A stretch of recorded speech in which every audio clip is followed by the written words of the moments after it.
Kelly had come out and said, you know, Jack's was very ill. We're going to get him through to York because obviously we're not specialists here. We don't know what's wrong with Jack.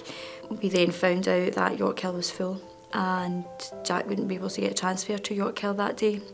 So the next step was to get him through to Edinburgh. And I don't even know what made me ask, can I go with him? And he said no. And I remember saying, but why not? And he said that there's no room. We walked into the sick kids and the first thing the consultant said was, we didn't think he was going to make the journey. No parent should have to take the chance of getting there and their child's died in an ambulance. You know, I live with the burden of leaving Jack in that ambulance because I was his mum and I shouldn't have left him, but I didn't have an option. And I then started thinking, but surely there must be ambulances that parents can go in. It can't be the case that this happens to everyone. And that's when I started doing some research into it, and a lot of the doctors and nurses didn't really know much about it. And I said, well, if one of these ambulances don't exist, I want to get one built. The ambulance went live with us June in 2018. Since that time we've done just under 1,000 call-outs by road, and that's all over Scotland. We are effectively an intensive care vehicle on wheels. The difference is that a normal road ambulance would only have 3 seats in the rear. So if you can imagine a normal transfer, you would certainly have a technician or a paramedic in the back of the vehicle with our team there as well. You've got a minimum of 2 on our team at all times. So that's the 3 seats effectively taken up in the back of the vehicle. So there would be instances in that case that the parents wouldn't be able to travel. What Brightest Star have been able to provide for us is a vehicle that has 2 extra seats.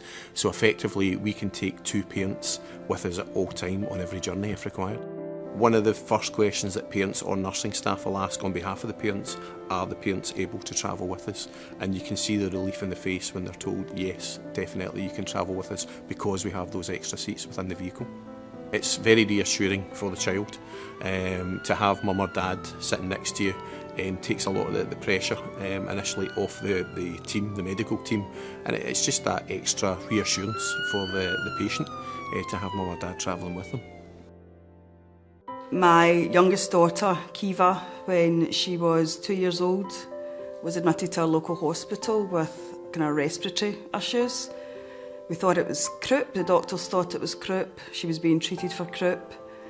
After 2 days she went dramatically downhill on the Sunday morning, and the doctors made the decision that she would have to be transferred to Glasgow's Royal Hospital for Sick Children. And I just remember saying to the ambulance team, don't tell me I can't get in that ambulance, don't tell me that. And I remember them wheeling her bed out and I was following her, and they just went to open the back door and I saw Jack's face. She stayed on life support and intensive care for 5 days, and then we had the pleasure and eternally grateful that we walked out with her in her arms a week later. She's absolutely fine. She's not called Kiva the Diva for nothing. She has no memory, there's no long-lasting effects. There'll be people using that ambulance that have absolutely no idea the story behind it. There'll be people that use that ambulance that just think it's normal to be in that ambulance with your sick child and not realise if all that campaigning and fundraising to get that ambulance wasn't done, you'd be following that ambulance in a car, and that it's barbaric to do that to parents. A huge thank you to everyone that's donated money to this vehicle, because it's been a phenomenal asset to the children and the families of Scotland.